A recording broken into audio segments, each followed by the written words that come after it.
Comment trouver la bonne couleur pour votre teint et avoir un teint uniforme, un teint lumineux. Le mot lumineux, vous allez voir, je le dis beaucoup parce que c'est très important. Un teint qui nous rajeunit parce que c'est ça qu'on veut. Quand on fait une vidéo, on veut être le plus... on veut avoir l'air paisible, on veut attirer l'attention, on veut vraiment être reconnu pour, en fait, notre beauté finalement. Donc, pourquoi pas se mettre en évidence? Tout ça dans le plus naturel possible et de se retrouver finalement et ne pas être quelqu'un d'autre. Alors, cette étape, c'est l'étape, en fait, de l'application du fond de teint. C'est important de trouver notre bonne couleur. Alors, pour trouver la couleur, il y a plusieurs petits trucs à faire. Dans la peau, en fait, dans les couleurs de peau, on a ce qu'on appelle les teints, les sous-teints, et c'est là qu'on va mettre de l'ampleur sur trouver la bonne couleur. Donc, moi, je sais que je suis une rosée. Donc, en fait, il y en a 4, et on les sépare principalement en chaud ou froid. On retrouve souvent ça dans les compagnies. Est-ce que vous êtes froid? Est-ce que vous êtes chaud? Est-ce que vous êtes beige clair ou beige doré? Ou vous avez sûrement entendu. Et ça s'applique pour toutes les couleurs de peau, pas juste les personnes qui ont la peau très pâle comme moi. Ça peut être aussi pour les peaux très foncées.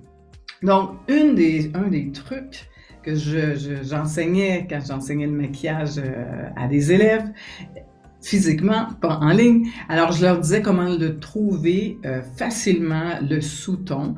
En fait, c'est avec notre veine qui est ici. On s'approche. Alors, vous voyez ma veine ici? Eh bien, elle est bleue. On la voit très bien, elle est bleue. Qu'est-ce que ça fait? C'est que souvent, on va retrouver, en fait, les 4 teintes de peau. On a les rosés, on a les dorés, on a les plus jaunes, les olives qu'on appelle, les teints olives qui disent que moi, en hiver, j'ai de l'air verte.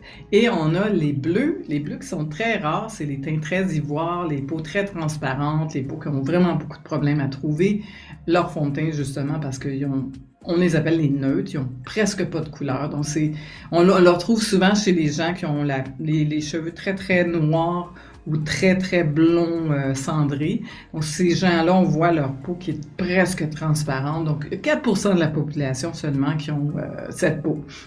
Donc, moi, on voit bien que j'ai une veine bleue, donc je suis dans les rosés. Si vous avez une veine qui est plutôt verte, donc vous êtes soit dans les rosés ou dans les olives. Donc ça, c'est important parce que quand vous allez décider de choisir votre fond de teint, vous allez voir que vous allez avoir des teints qui sont plus dorés et des fonds de teint un peu plus rosés. Et là, on va justement aller le plus possible proche de notre couleur de peau. On ne va pas plus foncé. Si on a affaire, même, on va utiliser un fond de teint un peu plus pâle parce que c'est ça qui donne l'air lumineux. Et c'est pas, souvent les gens font l'erreur de se mettre plus foncé, se mettre des poudres bronzantes pour avoir l'air plus foncé et ça vieillit.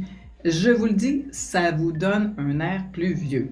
Alors moi, ce que j'utilise avant tout, il y a plusieurs compagnies qui ont ça, c'est des bases neutralisantes. C'est vraiment le plus neutre possible. Donc ce que je fais, c'est que je vais l'appliquer partout sur mon visage, même par-dessus mon cache-cerne que j'ai utilisé. Et ça, en fait, ce que ça fait, Chanel en avait sorti un excellent, c'était justement pour neutraliser tout ce qui est rosé, tout ce qui est trop doré, les rougeurs diffuses et tout ça. Donc, ça neutralisait, mais ça ne veut pas dire que c'est l'étape finale. Alors, moi, j'ai choisi, vous voyez bien que j'ai vraiment 2 couleurs, une qui est plus foncée, une qui est plus pâle, dépendant de la saison.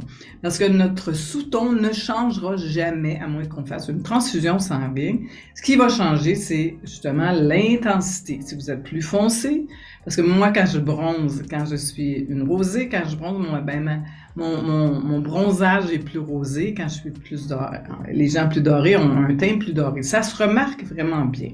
Donc moi, je vais prendre justement une couleur qui est égale. J'en mets un petit peu sur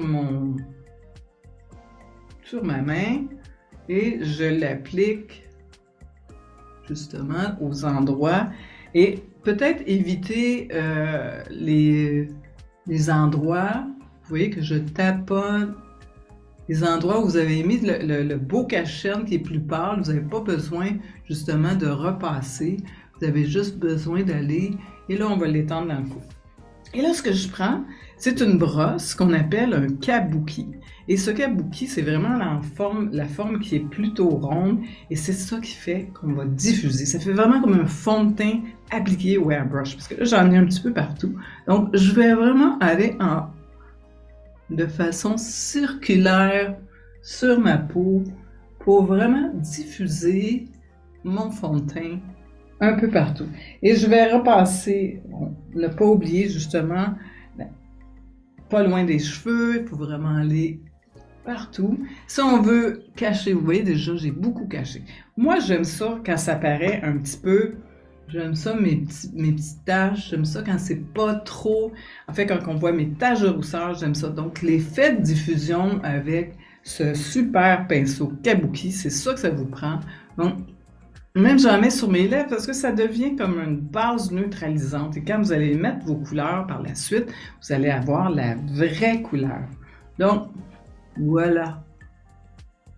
Bien, dans mon cas, je n'ai pas de peau grasse et j'ai pas besoin de matifier ma peau. Mais si c'est votre cas, alors ce que vous avez à faire, c'est justement de prendre une poudre matifiante.